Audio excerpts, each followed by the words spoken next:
Ang araling ito ay nakaangkla sa MELC o tinatawag na Most Essential Learning Competencies sa Filipino 9 na may layuning nagagamit ang angkop ng mga pahayag sa pagbibigay ng ordinaryong opinyon, matibay na paninindigan at mungkahi.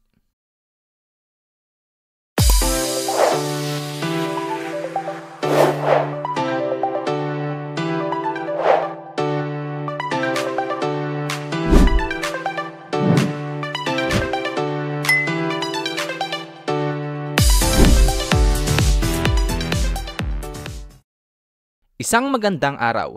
Para sa ating panimula, tayo munang manalangin sa Poong may likha. Panginoong Diyos, pinupuri at lubos ka po naming pinasasalamatan sa araw na ito. Maraming salamat po sa mga biyayang patuloy niyong ipinagkakaloob sa bawat isa sa amin at lalo't higit sa aming mga pamilya. Panginoon aming Diyos, kami po'y sumasamo sa iyo na naway kami iyong gabayan sa aming talakayan. Puspusin mo ng karunungan ng isipan ng bawat isa at buksan ng isipan upang ang kaalaman na kanilang matutuhan ay kanilang magamit sa aming pamumuhay. Muli, Panginoon, ang iyong paggabay ang aming itinataas sa iyo. Hinihingi po namin ang lahat ng ito sa pangalan ni Jesus na aming dakilang tagapagligtas. Amen. Bago tayo tuluyang magsimula sa ating talakayan, tayo munang magkasiyahan. Mr. and Miss Q. Sa puntong ito, ang guro ay bubunot ng 5 mag-aaral kung sino ang maglalaro sa unang gawain. Matapos makapili ang guro, ang mga kalahok ay pipili ng kanyang envelope. Ang bawat envelope ay naglalaman ng mga kasabihan na bibigyan ninyo ng sariling opinyon. Bibigyan lamang ang bawat isa ng tigla 15 segundo. Mag-uumpisa ang inyong kasagutan sa I believe at magtatapos sa and I thank you. Para sa unang envelope, huwag mong ikumpara ang sarili mo sa iba dahil bawat isa ay may kanya-kanyang kwento at tagumpay.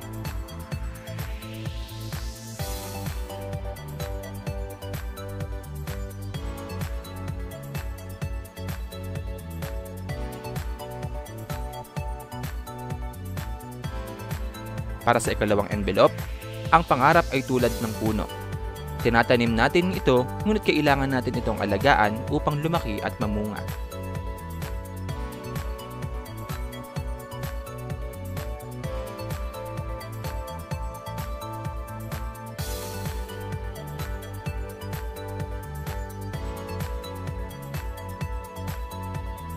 Para sa ikatlong envelope, ang pinakamahalagang regalo sa buhay ay oras, kaya't gamitin ito ng wasto at makabuluhan.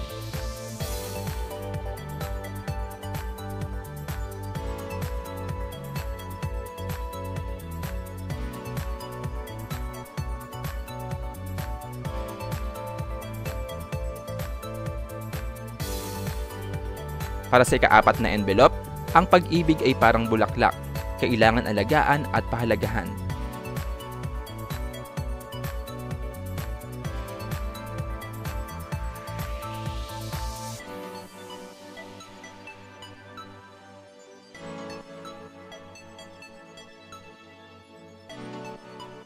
Para sa ika-5 envelope, nabubuhay tayo hindi para bumitaw at bumigay, kundi para lumaban at matuto.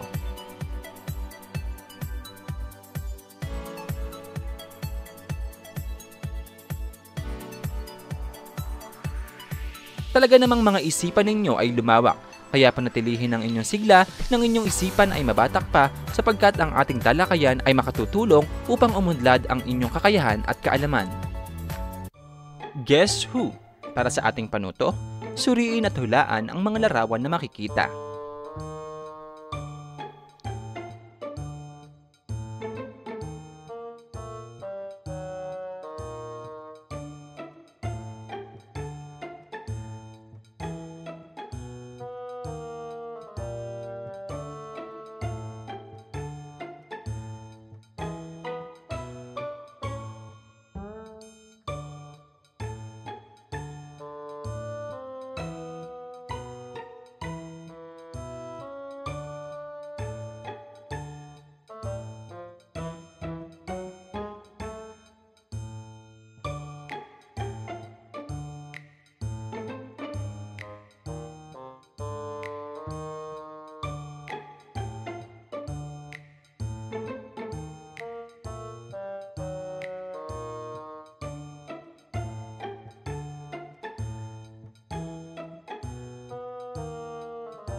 Upang higit na mapalawak at makabuksan ang inyong mga isipan ay may isa pa akong inihandang gawain. Unbelievable! Para sa ating panuto, gamit ang mga pahayag mula sa Bible verse, bigyan ito ng reaksyon o opinyon hinggil sa inyong pagkaunawa. Para sa unang Bible verse, ang taong mapagbigay ay magtatagumpay sa buhay. Ang taong tumutulong ay tiyak na tutulungan.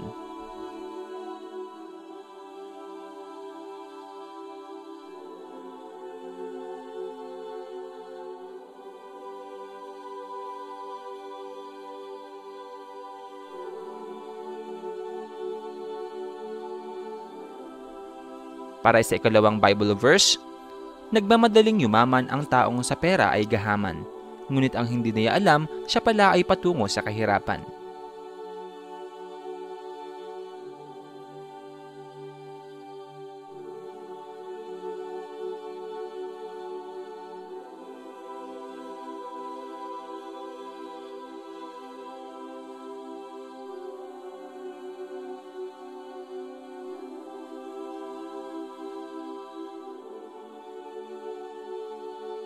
Para sa ikatlong Bible verse, mga anak, huwag tayong magmahal sa pamamagitan lamang ng salita, subalit ipakita rin natin ang tunay na pag-ibig sa pamamagitan ng gawa.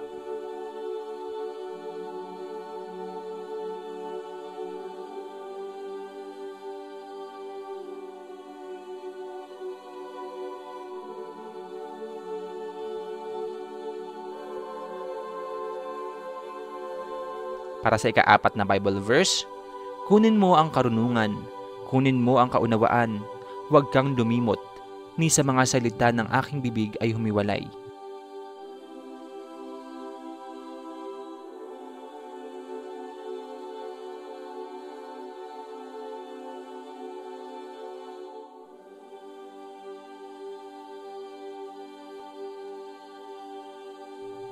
Para sa ikalimang Bible verse, igalang mo ang iyong ama at ang iyong ina, at iibigin mo ang iyong kapwa na gaya ng iyong sarili.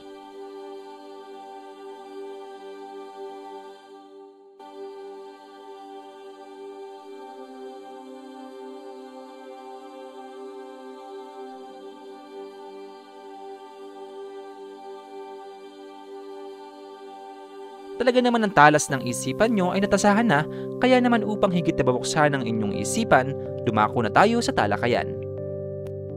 Pagtatalakay sa pagpapahayag ng opinyon, paninindigan at mungkahi. Opinyon: isang pagpapahayag ng kuro-kuro, pananaw o palagay ng isang tao tungkol sa issue o paksa. Ibinibigay niya ito ayon sa kanyang paniniwala at pangangatwiran. Maaaring mayroon siyang pinagbabatayan, subalit ito ay maaaring tutulan o pasubalian ng ibang tao sapagkat walang matibay na ebidensya.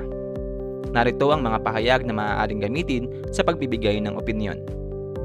Kung ako ang tatanungin, sa aking palagay, sa tingin ko, sa totoo lang, sa aking pananaw, sa pakiwari ko, para sa akin, sa ganang akin.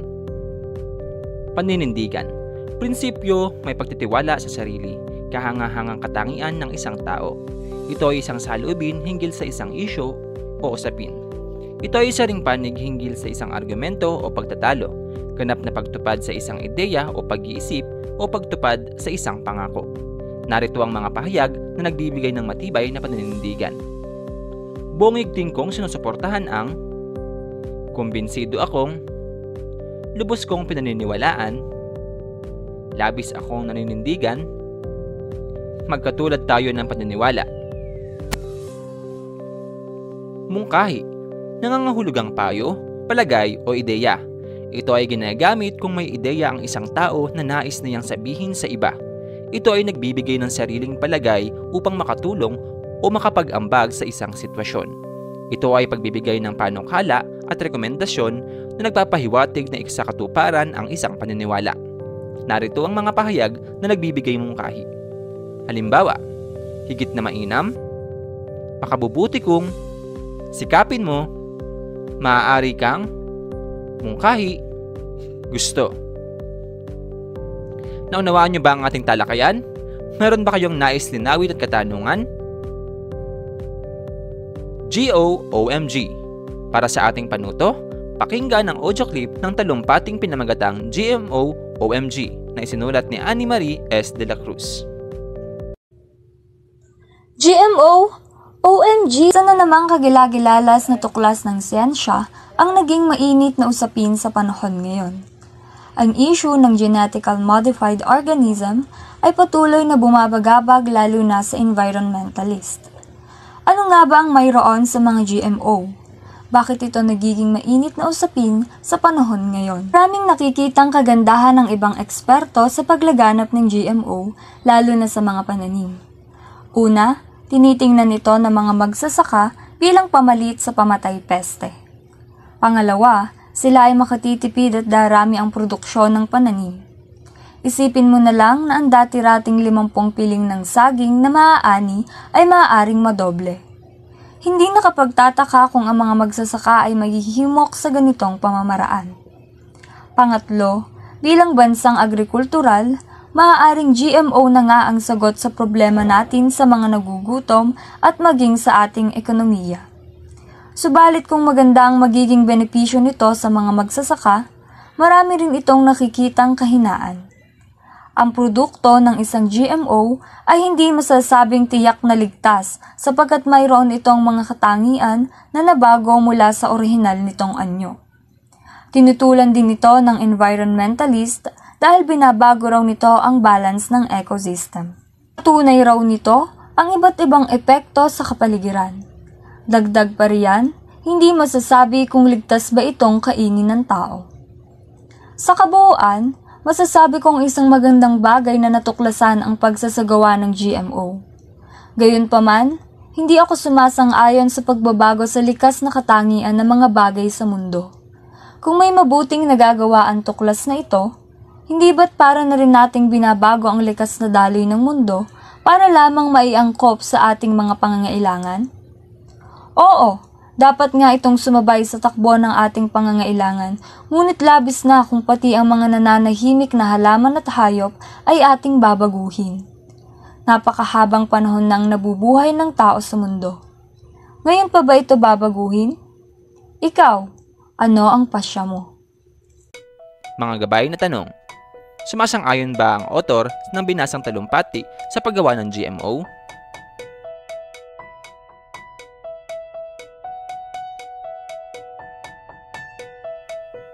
Paano ipinahayag ng may akda ang kanyang paninindigan tungkol sa GMO?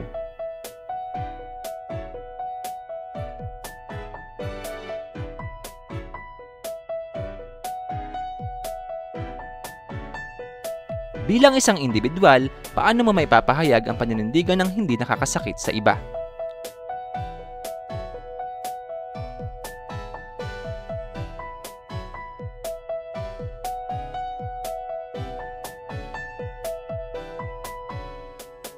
Dumako naman tayo sa pangkatang pag-uugnay. Kung ikaw ay nasa paaralan ngayon, maaaring bumuo ng pangkat kasama ang mga klase upang gawin ang susunod na gawain. Kung ikaw naman ay nasa inyong bahay, maaari ka namang pumili at mag-anyaya ng ilang miyembro sa inyong pamilya upang maging epektibo at may sakatuparan ang gawain ito. Para sa ating panuto, hahatiin ang klase sa 4 na pangkat. Ang bawat pangkat ay may nakatalagang gawain na dapat matapos sa loob lamang ng 10 minuto. Sa gawaing ito, kinakailangan kakikitaan ng mga pahayag na tinalakay.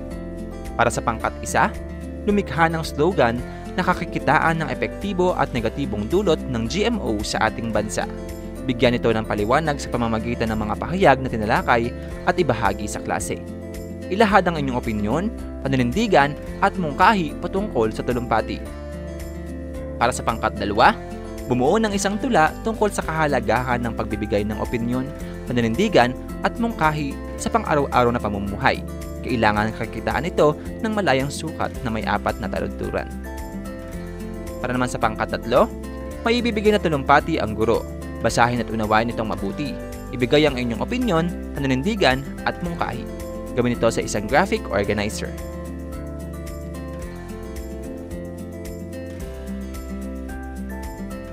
Narito ang pamantayan sa pagmamarka.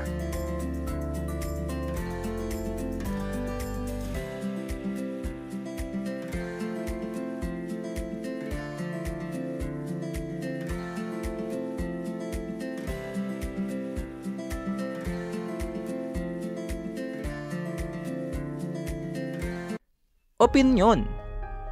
Sa paggamit ng social media tulad na lamang ng Facebook, makikita natin na ang may iba't ibang issue na lumalantad na hindi natin alam ang katotohanan at hindi natin maiiwasan na magbigay ng mga sari-sariling opinyon batay sa ating nakikita. Sa iyong palagay, bilang isang individual, paano mo may papahayag ang iyong sariling opinyon sa maayos na paraan upang maiwasang makasakit ng damdamin ng iba?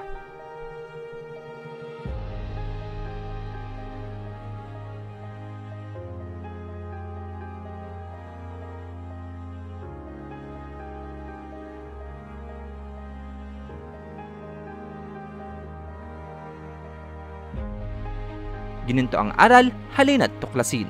Para sa ating panuto, buuin ng mahalagang konsepto na nakapaloob sa speech bubble mula sa natutuhan sa talakayan. Bilang isang individual, napag-alaman ko ang pagkakaiba ng kahulugan ng opinyon, paninindigan at mungkahi ay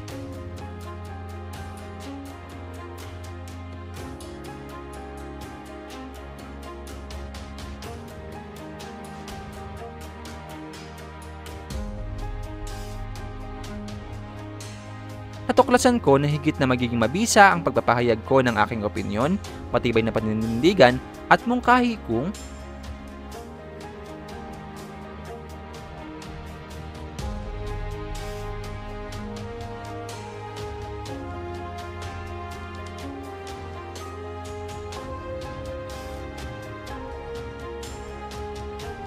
mahusay! Talaga naman ang inyong utak ay hitik na hitik sa karunungan. Ngayon, upang malaman at mataya ang inyong mga natutuhan, halina't sagutan ang inihanda kong worksheet na naglalaman ng katanungan. Kaalaman mo'y tayahin. Para sa ating panuto, basahin at unawaing mabuti ang mga tanong. Pagkatapos ay bilugan ang titik ng tamang sagot.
Isang panibagong araw na naman makahimyo ang ating nalampasan. Maraming salamat sa inyong panonood at partisipasyon sa ating naging talakayan. Baunin ang nakuhang aral, i-apply sa inyong tahanan at palawakin pa ang inyong kakayahan. Ito muli ang Mag TV version 2.0. Hanggang sa muli, paalam!